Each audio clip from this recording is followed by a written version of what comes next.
What's up guys and welcome to IETB iOS News and Update. So hindi ko na patatagalin pa, let's go!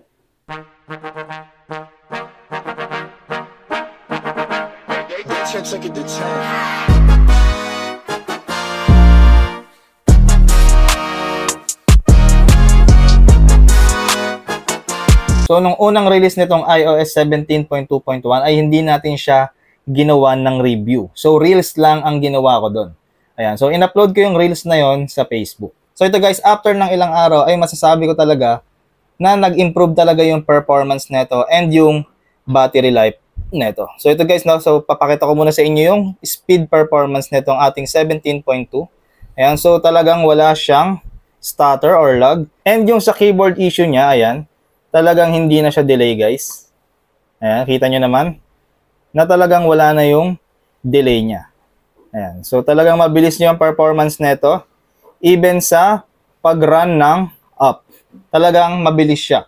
And yung performance sa Wi-Fi, talagang nag-improve na dito. Hindi na siya nadi-disconnect and hindi na rin siya mabagal. Kasi minsan guys, mabagal yung performance niya. Talagang poor connection yung mararanasan mo. So, sa battery life guys, so ito ipapakita ko sa inyo. So, puro tayo sa battery.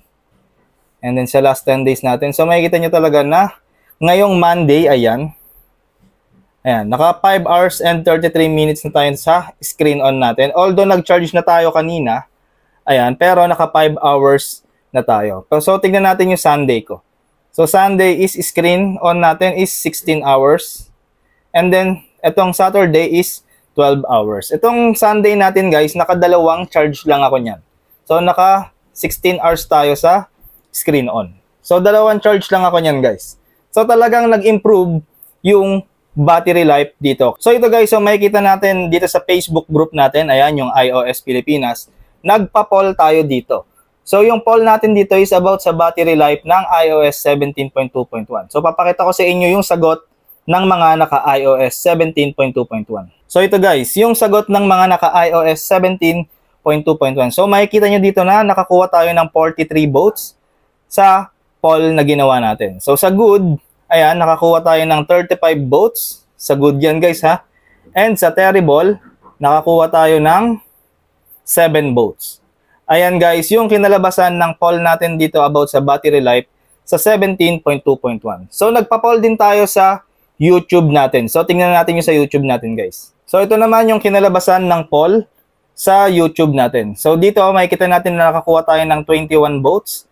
And 71% dito yung naka-experience ng good, 10% naman yung bad, and yung terrible is 19%.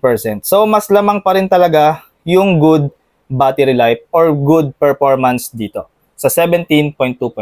Anyway guys, kung naghahanap kayo ng original battery ng iPhone, ayan, meron tayong pang iPhone 11 dito na Foxconn. Ito guys is nirebrand lang siya ni Foxconn, pero Desay battery pa rin po siya. So, ito, sealed po yan ha, sealed. Ayan, sealed po siya. So, papakita ko lang po sa inyo yung itsura niya. Ayan, pang iPhone 11 po ito ha. So, ayan, sa packaging, makikita natin na merong Desay. Ayan, and then ito yung ating battery. Ito po ang itsura ng battery ng iPhone 11. So, may libre na siyang adhesive sa iPhone 10 pataas na battery. Ayan, may kasama na po siyang adhesive.